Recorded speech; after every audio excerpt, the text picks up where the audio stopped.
Šios kelios mintys išreikštos trumpame vaizdainyje padės suprasti valdymo sistemų ciklą bei žmonių švietimo svarbą. Taip pat tai trumpai apibūdins būtent tai, ką dabar ir matote. Tai yra žmonių informavimą bei visą esamą padėtį. Senovės graikų mąstytojai, tokie kaip Sokratas ir Platonas, nekentė demokratinių rinkimų. Jie demokratiją laikė nesibaigiančio režimų ciklo dalimi, kuriai lemta nuslysti į minios valdžią. Sokratas palygino valstybę su laivu. Neišsilavinusių balsavimas rinkimuose yra tarsi laivas, kurį perima buriavimo neišmananti įgula. Renkantis kapitoną, įgulą lengvai įtakoja tas, kuris geriausiai įtikina, o ne navigacija. 5 vyriausybės formos yra aristokratija, timokratija, oligarchija, demokratija bei tironija.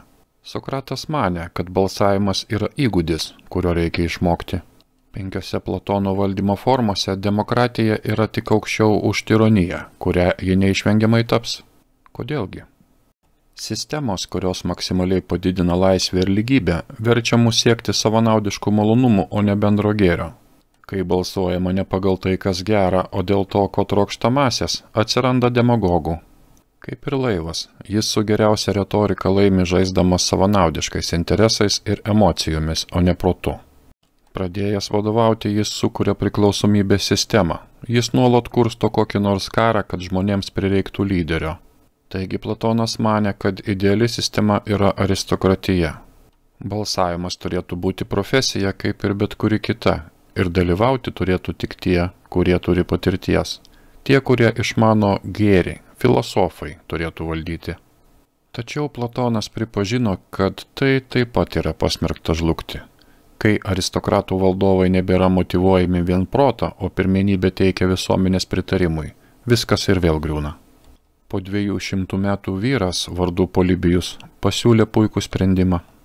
Polibijus tvirtino, kad režimai buvo begalinėme cikle, o 3 pagrindinėms valdymo formoms lemta išsigimti į žemesnės formas ir sugrįžti į anarchiją. Tačiau yra ir būdas, kaip tai ištaisyti. Norėdami nutraukti šį ciklą, turite sujungti kiekvienos sistemos elementus. Polibijas tuo žavėjosi Romos Respublikoje. Ten buvo konsulai, į monarchą panašus lyderiai, senatas, kas buvo aristokratų organas, bei asamblėjos, kas buvo demokratinis elementas.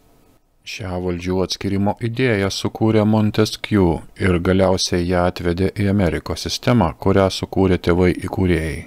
Prezidentūra čia panaši į monarchą, senatas yra aristokratiškas, o atstovų rūmai demokratiniai bei teismai tam, kad padidinti pusiausvyrą.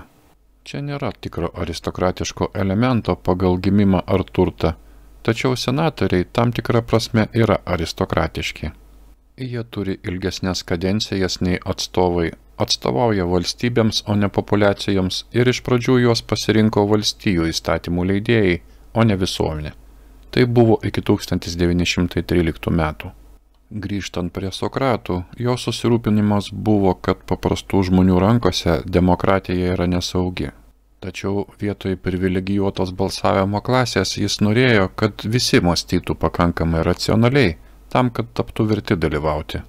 Jis manė, kad demokratija yra tik tiek gera, kiek ją supanti švietimo sistema, ir Jeffersonui rūpėjo tas pats.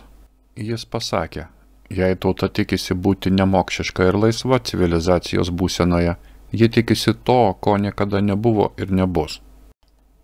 Tik tinkamai apsišvietusi ir informuota publika gali rinktis savo vedlius ir tikėtis, kad rezultatas bus geresnis nei istoriškai patvirtintame režimų cikle vėl ir vėl.